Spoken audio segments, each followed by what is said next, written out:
en tant que chef de la délégation sénégalaise au Parlement de la CEDEAO sur un thème qui n'est pas seulement pertinent pour notre présent, mais absolument crucial pour notre avenir. Dans un monde qui évolue à un rythme effréné, porté par la technologie, porté par la technologie et l'innovation, le fondement même de notre communauté est en train de changer et l'éducation est au cœur de cette transformation. La pandémie de Covid-19, qui a plongé le monde entier dans une profonde tristesse, a été un catalyseur indéniable, propulsant les technologies de l'éducation de zéro au centre des débats et des pratiques éducatives. Nous avons observé avec beaucoup d'attention le rôle important que jouent les outils du numérique pour combler les lacunes en matière d'éducation et offrir de nouvelles opportunités d'apprentissage à l'heure où les salles de classe physiques ne sont plus une option. Les technologies de l'éducation ne constituent toutefois pas seulement la panacée qui permettra de surmonter la crise actuelle. Elles représentent un impératif stratégique à long terme pour le développement national. Partout dans le monde, le marché des technologies de l'éducation connaît une très forte croissance. Cette croissance n'est pas seulement une réalité commerciale. Elle reflète la reconnaissance mondiale de l'importance des technologies dans la transformation de l'éducation. Excellences, distingués invités, mesdames et messieurs, cette dynamique générale nous a permis à la fois de définir un plan d'action et de relever un défi.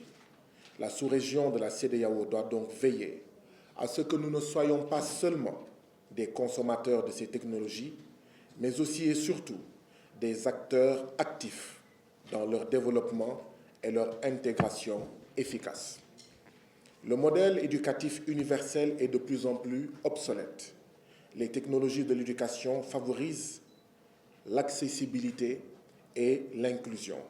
Elles permettent d'offrir une éducation de qualité aux communautés isolées, aux personnes handicapées et à celles qui pourraient être exclues des environnements d'apprentissage classiques.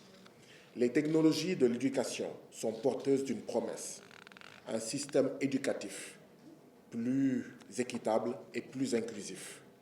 Excellences, distingués invités, mesdames et messieurs, cette dynamique générale nous a permis à la fois de définir un plan d'action et de relever un défi. La sous-région de la CEDEAO doit donc veiller à ce que nous ne soyons pas seulement des consommateurs de ces technologies, mais aussi des acteurs dans leur développement et leur intégration efficace. Les technologies de l'éducation ne se déploieront pas d'elles-mêmes. Il faut que nous, parlementaires de la CEDEAO, nous y engagions dans une démarche consciente, planifiée et soutenue. Il ne s'agit pas simplement d'installer des écrans d'ordinateur dans nos centres d'enseignement, mais de tirer parti du pouvoir de l'innovation pour révéler les capacités inexploitées de l'être humain. L'avenir de notre chère sous-région, de la CEDEAO, dépend de la qualité de l'éducation que nous offrons aujourd'hui à nos jeunes.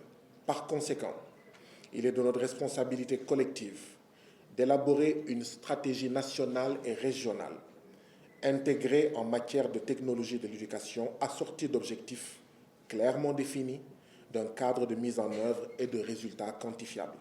Excellences, distingués invités, mesdames et messieurs, je ne saurais conclure cette brève allocution sans exprimer ma profonde gratitude à son Excellence la Présidente du Parlement de la CEDEAO d'avoir choisi Dakar, capitale de la République du Sénégal, pour accueillir cette réunion délocalisée historique de la commission mixte. Je tiens également à remercier la commission de la CEDEAO et les autres institutions parlementaires qui ont répondu favorablement à notre invitation et sont venus présenter des communications qui contribueront au succès de cette réunion. Profitons de cette occasion, agissions différemment ensemble avec ambition et détermination afin de mettre à profit le pouvoir transformateur des technologies de l'éducation pour notre avenir au sein de la CEDEAO. Une fois encore, je vous souhaite la bienvenue à Dakar, un agréable séjour et des délibérations fructueuses.